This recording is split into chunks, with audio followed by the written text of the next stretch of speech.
into Philadelphia on what should have been a routine trip. There, it filled its decks with corn and flour before taking off back towards Kingstown, Jamaica, where its cargo would be sold. But the brig would not get far. Shortly after leaving Philadelphia, in the Cape of Delaware, a French ship named the Embuscade sidled up beside it and demanded to board. The Embuscade knew something the little Sarah didn't. Less than 2 months before, France had declared war on Great Britain. The little Sarah flew under a British flag. That meant it was a prime target for French privateers, who would seize the ship, sell off its cargo, and repurpose the merchant vessel into a ship of war. The French overtook the British ship and towed the little Sarah back into Philadelphia. Its British flag was flipped upside down. Crowds cheered the arrival of the captured prize. Its crew replaced the corn and flour with 14 cannons. The little Sarah was now a privateer. Soon, it would sail out from Philadelphia with an American crew to hunt down other British ships. The little Sarah was just the last in a series of victories on the sea against the British, all led by the French minister known as Citizen Genet. Young, energetic, and charismatic, Genet was a phenomenon in the States. He recruited American fighters to invade Spanish Florida and used American ports to launch attacks on British ships.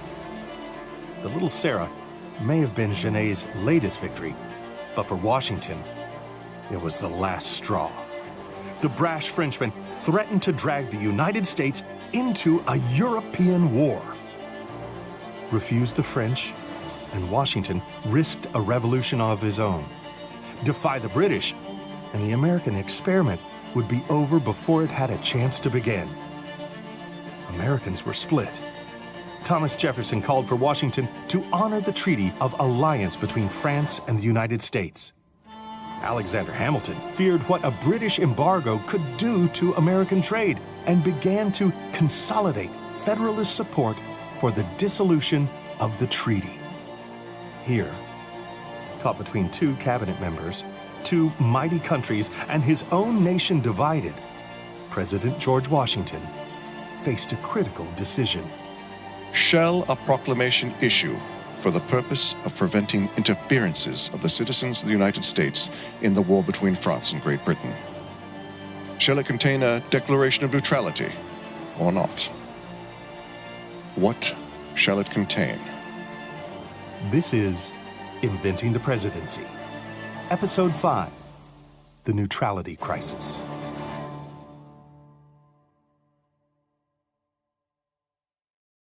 In 1789, the same year that Washington became president, France underwent a radical shift of its own. The outbreak of the French Revolution forced King Louis XVI to submit to a constitutional monarchy. Early on, the French Revolution enjoyed wide support from Americans. One of the most prominent French allies during the American Revolution, the Marquis de Lafayette, took a prominent role in the French Revolution as well. After the storming of the Bastille on July 14, 1789, Lafayette presented the key to the Bastille to Washington. That key is still on display at Mount Vernon today and has become a powerful symbol of the historic friendship between the United States and France. But the constitutional monarchy would not last. In 1792, the king would be deposed, and France became a republic. The rise of Republican France, however, did not mean the end of the French Revolution. The French had been the United States' most important ally during the Revolution, and many Americans cheered on the French attempt to launch their own revolution. Other European nations reacted with alarm. They feared that the revolution would spill out into their borders. Austria and Prussia declared war against revolutionary France.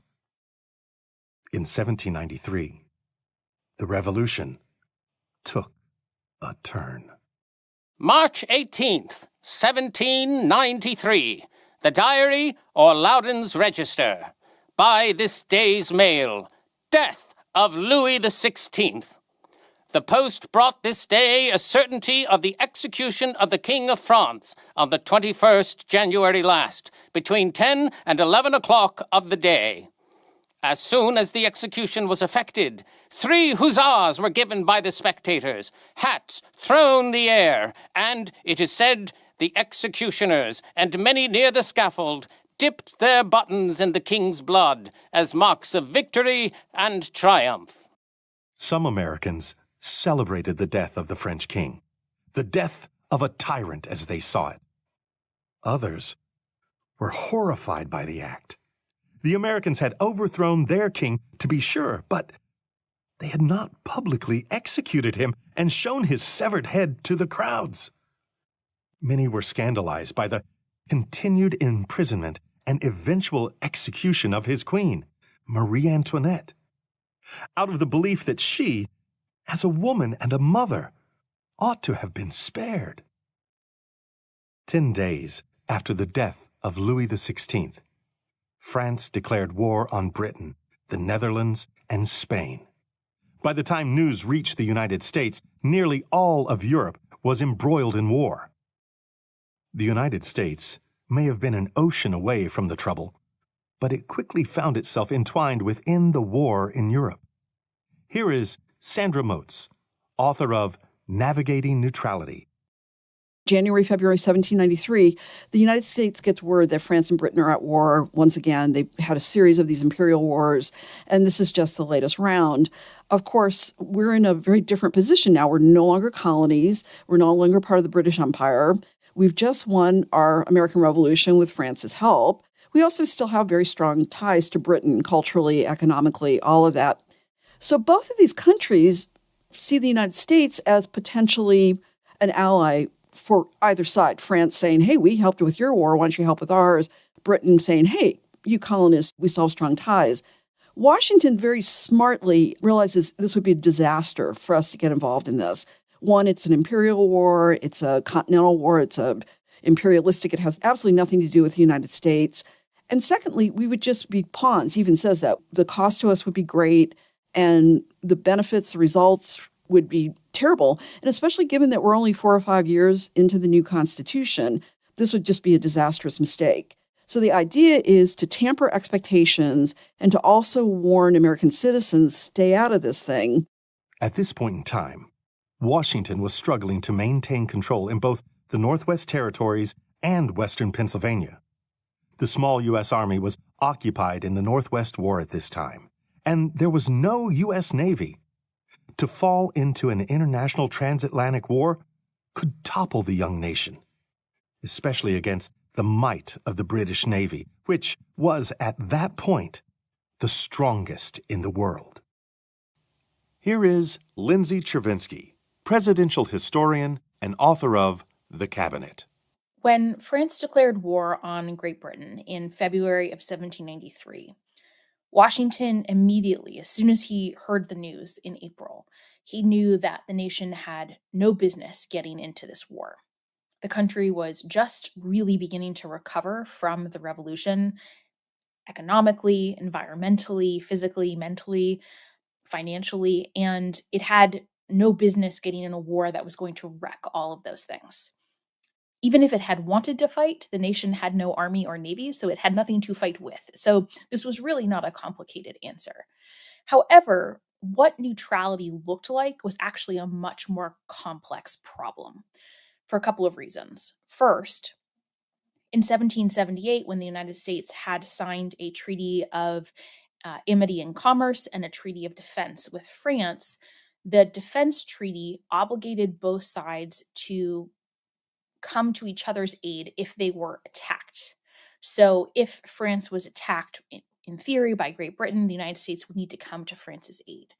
So the question here was, well, was France attacked if France was the one that declared war? That was one question that sort of complicated matters, and whether it obligated the United States to come to France's aid. The second question is, what is neutral behavior? And this particularly is important around American ports at a time when commerce and trade is mostly taking place on the high seas, people are often bringing their ships in and out of American ports and Caribbean ports and French ports and British ports. And sometimes it's clear that they have no role in the war. Maybe they're just trading food and clothing. But other times it's not as clear. Are they trading arms? Are they trading ammunitions? Are they trading things like wood that can be used to repair ships that are used to fight naval battles? There are a lot of things that are fuzzy, a lot of details that are complicated. And that was really Washington's concern, is how do we define what neutrality is? And then how do we enforce it? Because that also had never been done. It was untested. It was unclear what laws were in play, what courts would hear that decision, who would enforce a punishment. These were all decisions and questions that had to be answered, and it was kind of up to Washington to do so. For a brief period, the distance of the ocean afforded Washington some time to plan. But his respite would be quickly cut short. Not long after news broke about the execution, on April 8th, 1793, a charismatic French emissary arrived in Charleston, South Carolina. His name was Edmond Charles Genet. He was young and idealistic. His first diplomatic post had been to the court of Catherine the Great in Russia, but his revolutionary zeal proved too controversial, and he was eventually deported. But the government saw great promise in the idealistic, charismatic Genet, who could speak English fluently. Here is one description of Genet, written by John Steele to Alexander Hamilton. You have heard much of this citizen, no doubt, and therefore anything of him from me will seem superfluous. But as I am writing of the man that we are all afraid of, permit me to say that he has a good person, fine ruddy complexion, is quite active, and seems always in a bustle, more like a busy man than a man of business.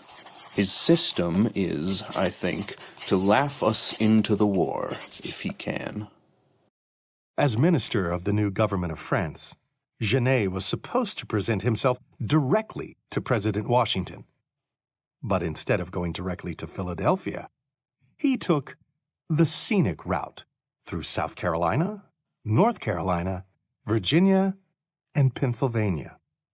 All along the way, he was actively recruiting Americans to join the war on the side of France. Genet's instructions from France were, to put it modestly, ambitious. The French wanted an advance of nearly $3 million on the American debt to France from the war. They called for a grandiose new national pact between the United States and revolutionary France, which would pave the way for the spread of republicanism to Spanish Louisiana and British Canada, and give American and French merchants equal footing. They also authorized Genet, with or without American permission, to use the United States as a base to commission privateers in the ongoing war against Great Britain and its allies. But Genet made some crucial missteps. Within days of his arrival in South Carolina, Genet had already commissioned 4 American privateers.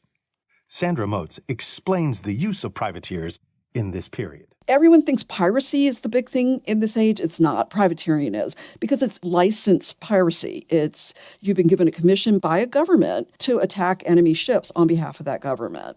So what you do is the state, whether it's the King of Britain or the Queen of Scotland or whatever, has commissions that they give, and they're known as letters of marque. And basically what that does is it gives you, as a ship captain, a license to privateer on behalf of the British government, the American government, whoever has authorized that commission. And it lays out the terms.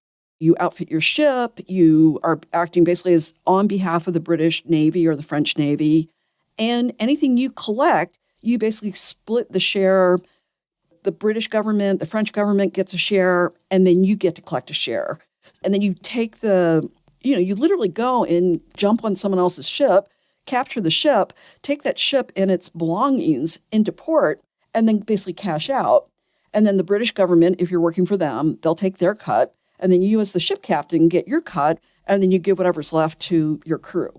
And as you can see, the more ships you capture as a privateer, the more lucrative it is. It's actually an industry to take regular merchant ships and turn them into warships. So put turrets on them, put cannon. A regular merchant ship only requires about 7 or 10 guys to run. A privateer requires about 100 men because you got to keep the ship moving, you got to keep it afloat, and you've got to keep the war part going. The use of American ships to capture British ones could potentially convince the British that the Americans had joined the conflict on the French side. If that happened, not only would trade with Britain cease, but the British would have cause to seize American vessels, and that could mean huge economic losses. But support for the French Revolution was high in the United States. Everywhere he went, Genet was cheered on by crowds of American supporters. Recall how Washington blamed the Democratic Republican societies for riling up support for the Whiskey Rebellion. Well, these same societies hosted grand receptions for Genet as well. Washington even blamed Genet for the formation of such societies. These things were evidently intended to disquiet the public mind. But I hope and trust they will work their own cure, especially when it is known more generally than it is that the Democratic Society of this place were instituted by Mr. Genet for the express purpose of dissension and to draw a line between the people and the government. After he found the officers, the latter would not yield to the hostile measures in which he wanted to embroil this country. Genet's popularity and the rising support for the French Revolution worried Washington. He quickly assembled his cabinet to debate their options on an official position of neutrality in the European war. Once again, Hamilton and Jefferson found themselves at odds. Hamilton wanted to protect American commercial interests by adhering to a policy of neutrality. Jefferson, on the other hand, believed that such a policy was a violation of previous treaties between the United States and France, in which the United States promised to come to the aid of France in the war. While he was not eager to launch the United States into a war, he did not think the executive had the right to forbid citizens from supporting the French Revolution. It was up to Washington to mediate between these two strong personalities. Washington, I think, is just his tremendous political skills. Not only is he a big idea person, I think that's something we forget about, he's also a really skilled political negotiator. And what he realizes is this proclamation is not going to be successful unless he has the full backing of his cabinet. And of course, the cabinet consists of the famous rivals, Hamilton and Jefferson, who are the two leading members, and then Henry Knox, who's Secretary of War, and then Edmund Randolph. And he even, before they even sit down to start having their meetings, Washington writes to both Hamilton and Jefferson, basically saying to each of them, I expect you guys to both be constructive and productive in these meetings. We need to work together and all of that. So he gives them a warning at the outset. And then what he very smartly does is he lays out the parameters of, we want to be neutral. We don't want to get involved in this war. Let's draft a document. All of you guys give me your thoughts on the matter. And so these guys are like overeager graduate students. You know, Hamilton writes like a 20-page report. Jefferson's like 15. Randolph's like 10 pages. But this is really smart because what Washington does is every idea you've ever had about neutrality, I want to hear about it, get it out on the table, and we'll come up with a compromise document on neutrality. And so that's how they go about doing it, which is really, really smart. Jefferson doesn't want the word neutrality in the Neutrality Proclamation. So it's actually just called the Proclamation of 1793. The cabinet arrived at a consensus. Washington would announce a policy of neutrality in the European war, but that Washington would receive Genet as a minister of France. On April 22nd, 1793, the proclamation was issued. The duty and interests of the United States require that they should with sincerity and good faith adopt and pursue a conduct friendly and impartial towards the belligerent powers. I have therefore thought fit by these presents to declare the disposition of the United States to observe the conduct aforesaid towards those powers respectively, and to exhort and warn the citizens of the United States carefully to avoid all acts and proceedings whatsoever which may in any manner tend to contravene such disposition. Neutrality means that during wartime, we don't get involved in a war, in this case between Britain and France, even though we have connections to both of them. And then instead, we say we'll remain friendly with both of you, we'll have free trade with both of you, we'll be friendly, but our ships are not going to be participating, our citizens, our government's not going to formally ally. We're not going to give you any material support or political support for your war. We're going to be friendly, and we hope you respect our ships on the seas and that they enjoy free trade. This comes out of a larger concept, which I won't get too far in the weeds here, but the idea that free ships make for free goods. So if an American ship is a neutral ship, it shouldn't be fair game to be attacked. Whereas if France and Britain are at war, they're going to be attacking each other's ships, whether they're cargo or military ships. So the whole idea behind neutrality is to allow America to stay in business while France and Britain are at war without us getting politically entangled in the war. It's not passivity, it's not isolationism. It means we stay neutral in wartime, we're friendly with everyone.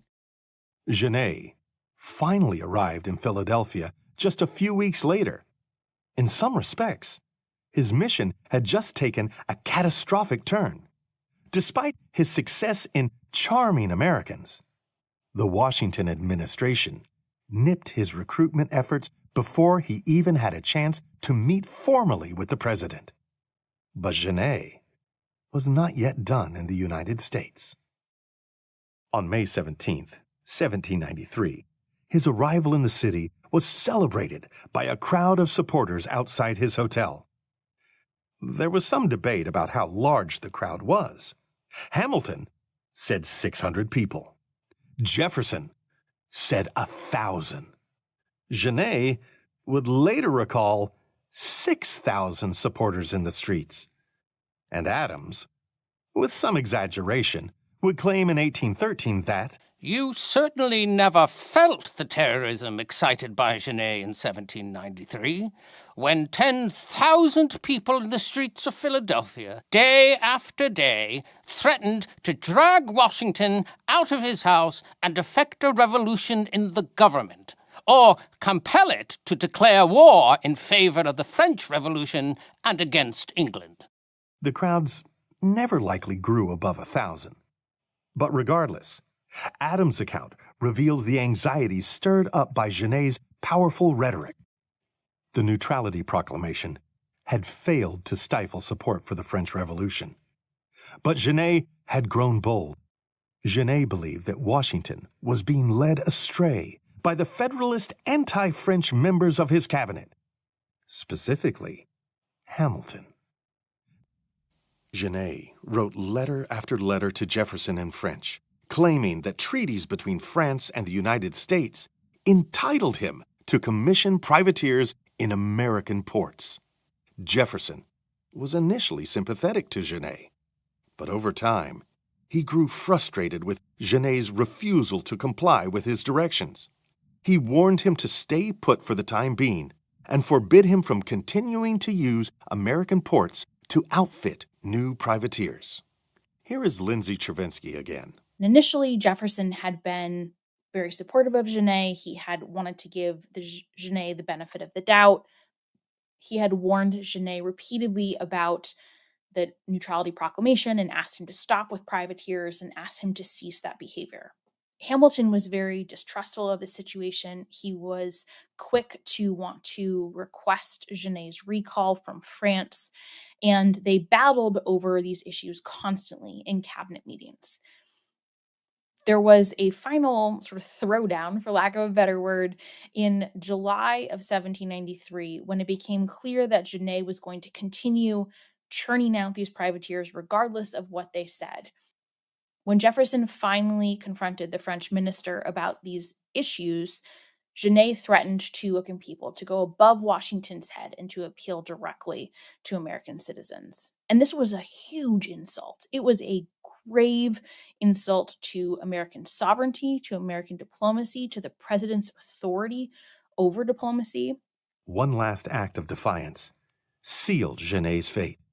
In July, Genet captured a British ship called the Little Sarah, even after Jefferson wrote Genet forbidding him from continuing to use American ports to outfit new privateers. Genet relaunched the ship as La Petite Démocrate. Washington was outraged. He immediately wrote to Jefferson, demanding a solution. What is to be done in the case of Little Sarah now at Chester? Is the minister of the French Republic to set the acts of this government at defiance with impunity and then threaten the executive with an appeal to the people? Oh, what the world must think of such conduct, and of the government of the U states in submitting to it. These are serious questions. Circumstances press for decision. And as you've had time to consider them, upon me they have come unexpected. I wish to receive your opinion upon them, even before tomorrow, for the vessel may then be gone. Washington called his cabinet together once more. Washington wanted Genet gone.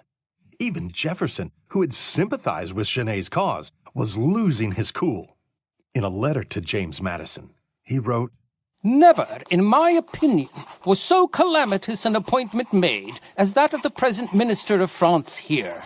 Hot-headed, all imagination, no judgment, passionate, disrespectful, and even indecent towards the President in his written as well as verbal communications, talking of appeals from him to Congress, from them to the people, urging the most unreasonable and groundless propositions, and in the most dictatorial style. If ever it should be necessary to lay his communications before Congress or the public, they will excite a universal indignation. He renders my position immensely difficult. Jefferson worried that Genet's actions would harm the French cause amongst Americans and ultimately increase support for Washington's Federalist policies. It was not that Jefferson disagreed with Genet's politics. On the contrary, Jefferson remained critical of the Neutrality Proclamation. He believed that it should have been the Senate's authority, not the President's, to issue such a verdict, and he privately wanted the United States to support the French Revolution, although he did not want open war with Britain. The Genet affair was now causing open conflict within Washington's cabinet. Jefferson and Hamilton, who had always been at odds, escalated their fighting. By some accounts, they were openly arguing in every cabinet meeting. Their opposition would soon spill out into the public sphere. Hamilton sought to defend what he saw as the only thing protecting American trade and peace. Writing for newspapers, he wrote, The inquiry, then, is, what department of the government of the United States is the proper one to make a declaration of neutrality in the cases in which the engagements of the nation permit and its interests require such a declaration? A correct and well-informed mind will discern at once that it can belong neither to the legislature nor judicial department, and of course must belong to the executive. Hamilton would go on to write 7 total essays under the name Pacificus. Fearing that Hamilton's well-written essays would become public opinion if left unchallenged, Jefferson wrote to James Madison urging him to respond. For God's sake, my dear sir, take up your pen. Select the most striking heresies and cut him to pieces in the face of the public. There is nobody else who can and will enter the lists with him. And take up the pen Madison did. Beginning in August 1793, Madison wrote a series of 5 essays under the name Helvidius. Madison tackled the specific claims posed by Hamilton and deconstructed them. If we consult for a moment the nature and operation of the two powers to declare war and make treaties, it will be impossible not to see that they can never fall within a proper definition of executive powers. The natural province of the executive magistrate is to execute laws, as that of the legislature to make laws. All of his acts, therefore, properly executive, must presuppose the existence of the laws to be executed. This debate swirled around what would become an important precedent for the presidency. Would the executive branch be responsible for dictating the nation's foreign affairs? Or did that power belong exclusively to the legislative branch? With his cabinet divided, Washington proceeded with caution. He knew that for the United States to survive, they needed to proceed on a policy of neutrality. But not even he could predict what would happen next. For in August 1793, doctors declared the grim and frightening truth that for the first time in 30 years, yellow fever had returned to Philadelphia.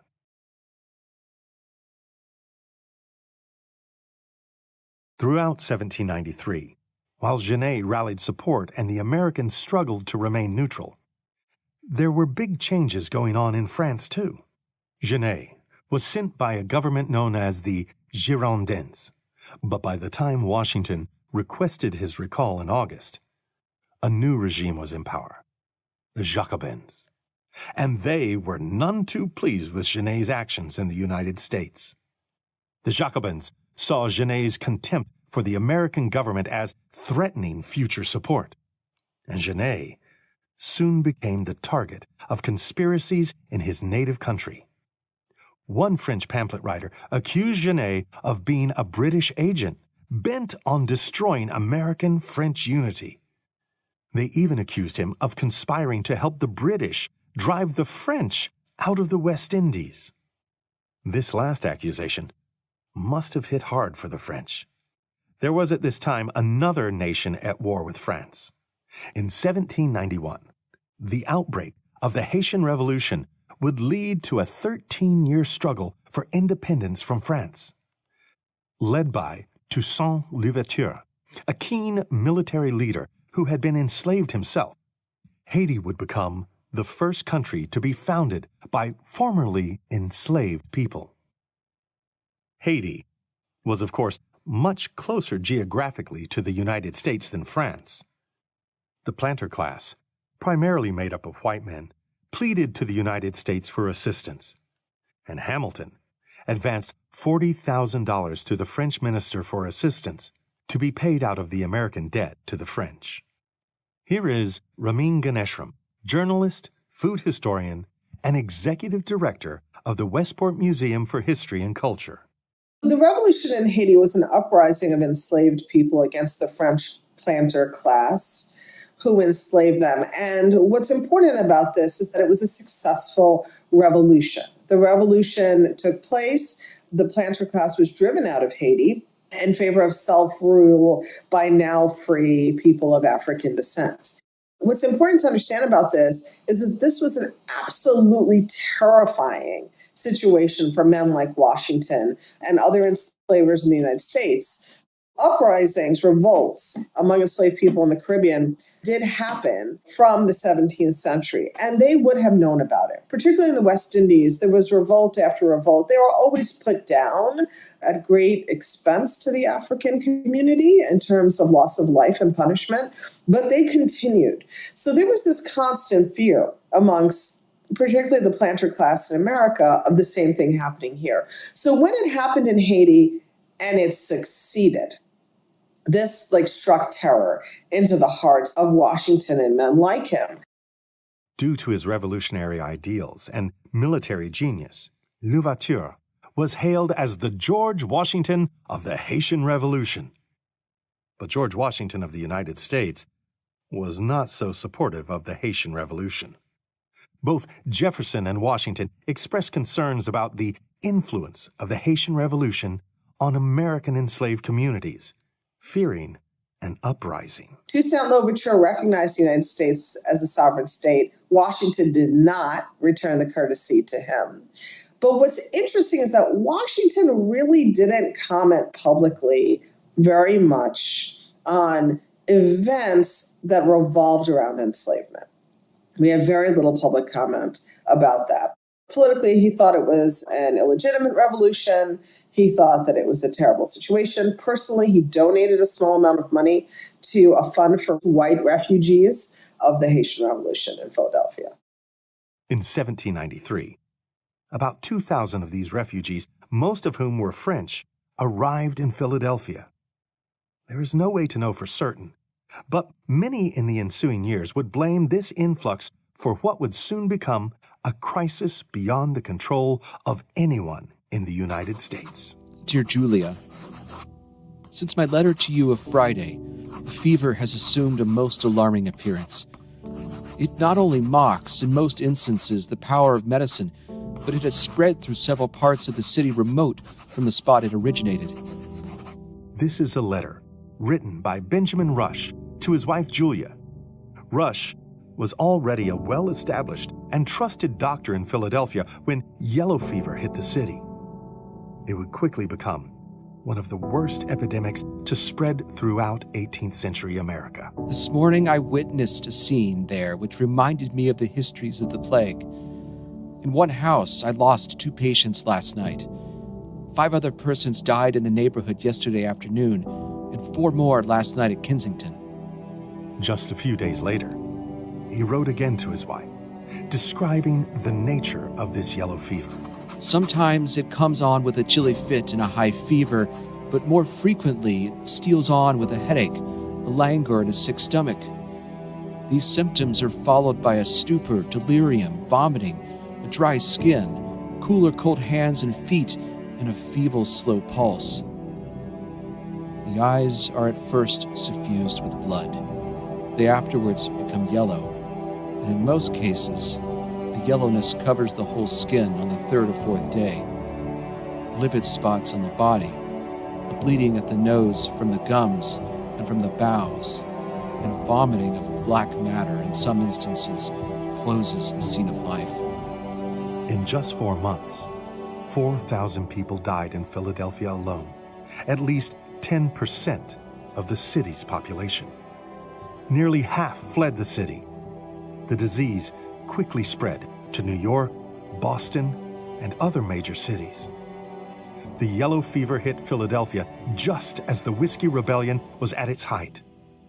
Even the yellow fever became wrapped up in the partisan debates surrounding Genet. Those who wanted to continue trading with England blamed the yellow fever on French refugees from Haiti and elsewhere. These were known as contagionists. Those who supported the French Revolution argued that the yellow fever had a local origin. Genet was, at this time, in New York, with his political future uncertain and with no way to return to the now quarantined capital. Genet would wait out his days in suspense. Adams would later claim it was the yellow fever that cooled the revolutionary fervor, although other factors doubtless played a role as well. Nonetheless, the city came to a standstill as all efforts went to treating the ill and combating the spread of the illness. The typical treatment for fevers at the time was a tonic made out of tree bark, specifically from various willow trees. It might sound old-fashioned, but the chemical component found in willow bark, salicin, forms the basis for modern aspirin. But this primitive pharmaceutical failed to treat the yellow fever. Other cures quickly popped up: cold baths, vinegar wraps, bleedings, even heavy doses of wine.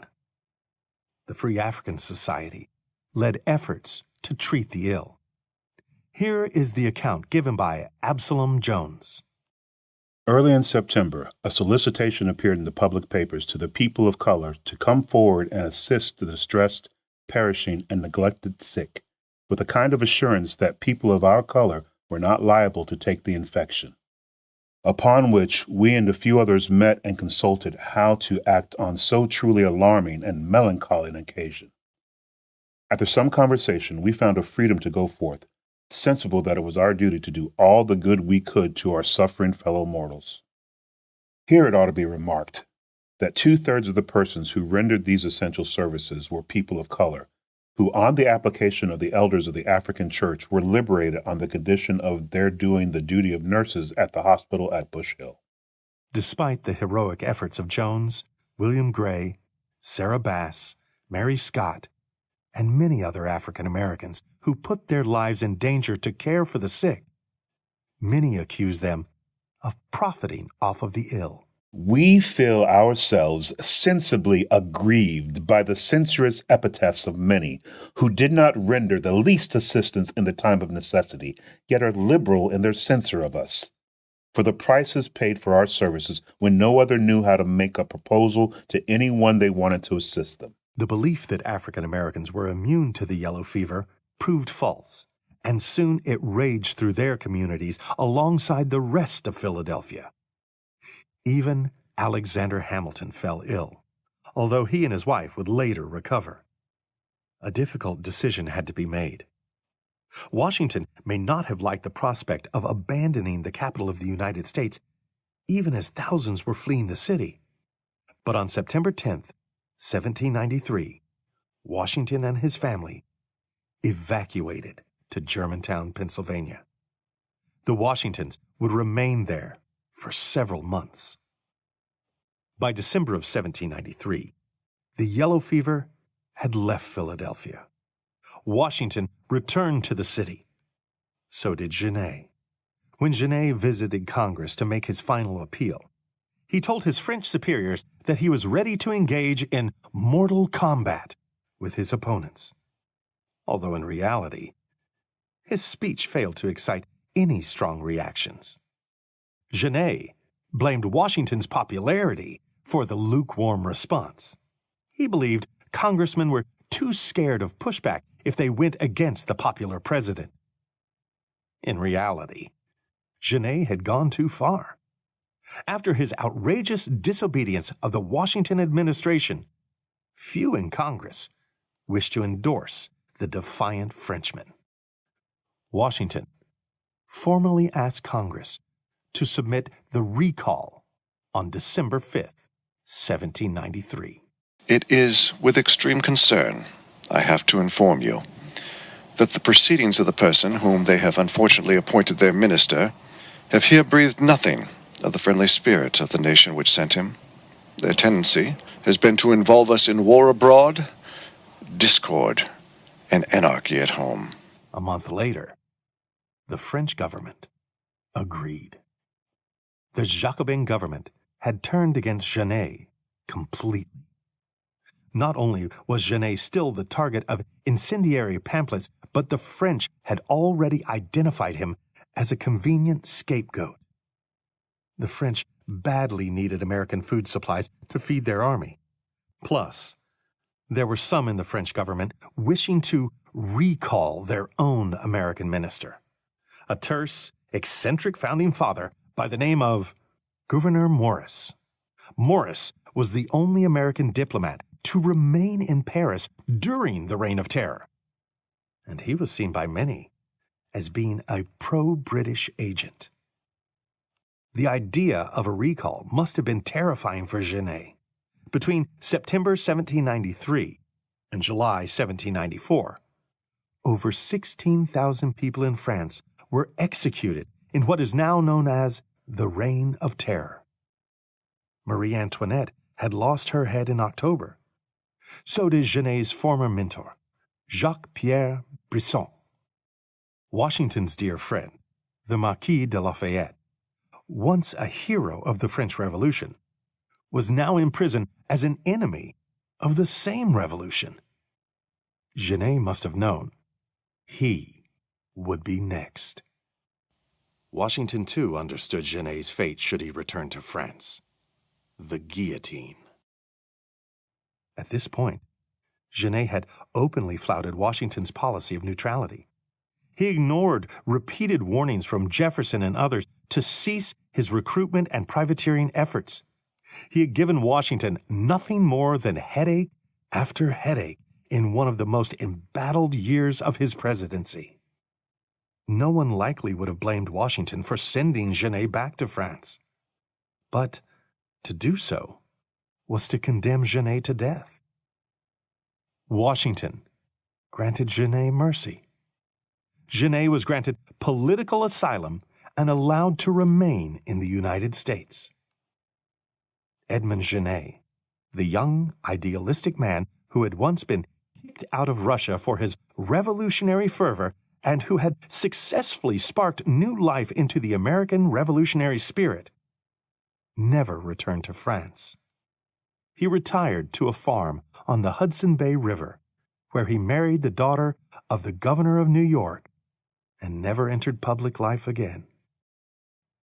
Washington had averted another crisis. In March of the next year, Congress would finally pass the Neutrality Act of 1794, putting into law what Washington had proclaimed a year earlier. Vice President Adams had to cast the tie-breaking vote for the Senate. But there were losses as well. In the summer of 1793, Thomas Jefferson announced his intention to retire from the cabinet.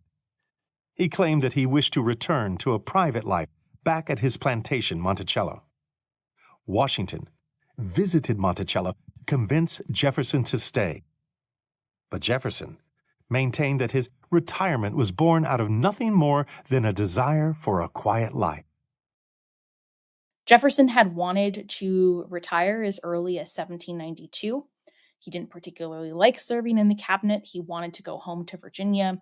He started to disagree with some of the policies that Washington was selecting. He especially disagreed with Hamilton's strong stance against France. And Washington managed to keep him around for 2 additional years. He begged, he pleaded, he used all sorts of guilt trips to get him to stay. He felt that it was really essential to have those multiple perspectives. But by the end of 1793, Jefferson had had enough and retired on December 31st and went home to Virginia to start an opposition party. Too much damage, perhaps, had been done during the Genet affair. Jefferson had been strategically influencing popular newspapers to carry his Democratic-Republican views for years now. Those views were beginning to create open conflict within the Washington administration. His departure temporarily cooled tensions within Washington's cabinet. Adams wrote to his wife Abigail, Jefferson went off yesterday, and a good riddance of bad wear. I hope his temper will be more cool and his principles more reasonable in retirement than they have been in office. He has talents, I know, and integrity, I believe. But his mind is now poisoned with passion, prejudice, and faction. But Jefferson would not abstain from politics, and his retirement from the cabinet signaled his preparation for a much bigger role down the line, that of president. But for now, the United States successfully pursued a policy of neutrality that kept the United States out of the European War. It allowed the American economy to continue to grow through trade with both Britain and France. Most importantly, the Genet affair set a vital precedent for the American presidency. One of the things that's going on with the whole neutrality proclamation, what they come to realize is that you're going to need institutional support from the government if this is going to work. And one of the first ways that you see that happening, of course, is that the executive branch will become the leader in foreign policy and in diplomacy because of the president being commander-in-chief, because of the secretary of state, all of that. The foreign policy will tend to originate from the executive branch. And additionally, you're going to have branches within the government, in the federal executive branch, like in the Treasury Department, U.S. attorneys, people like that. You're going to have to activate those folks to have them actively reporting neutrality violations, prosecuting them, all of that. And so when the executive branch becomes the leader in foreign policy, the act of requesting a recall of an ambassador, again, even today, it's a very, very sensitive issue. When you remove your ambassador from a country or you ask an ambassador to be removed, it's a really big deal. And so for the United States to exercise that kind of authority It's a major precedent, and it's also, again, the dominance of the executive branch in foreign affairs. And then eventually what you'll have happen is the Congress will come on board with the Neutrality Proclamation. They'll actually codify it into law, and the courts will eventually come on board and start being a little more aggressive about prosecuting these cases. But while it was an important victory for the Washington administration, the debate was far from over. Washington's actions during the neutrality crisis inspired a new wave of confidence in his administration. But he also came under attack from one of the most vicious and persistent opponents he would face in the course of his presidency: the press. Next episode on Inventing the Presidency. Washington cultivates his public image, but he finds that the Jeffersonian-supported newspapers are out for blood. And in the wake of the Genet affair, Washington becomes the target of political attacks on his foreign policy.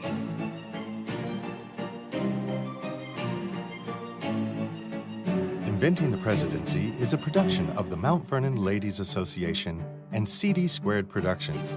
This episode was written and directed by Dr. Ann Fertig. Audio production was done by Kurt Dahl of CD Squared Productions. Production assistant was Jacob Cameron. Narration by Tom Plott. Additional voice acting by Dan Shippey, Matt Mattingly, James Mbusky, Nathaniel Kuhn, and Brett Pappas. Additional fact-checking was performed by Dr. Alexandra Montgomery. We would like to thank our contributing scholars, Dr. Sandra Motes, Dr. Lindsay Travinsky, and Ramin Ganeshram. To hear more great podcasts from Mount Vernon and the George Washington Presidential Library, visit great podcasts from Mount Vernon and the George Washington Presidential Library. Visit George Washington Podcast.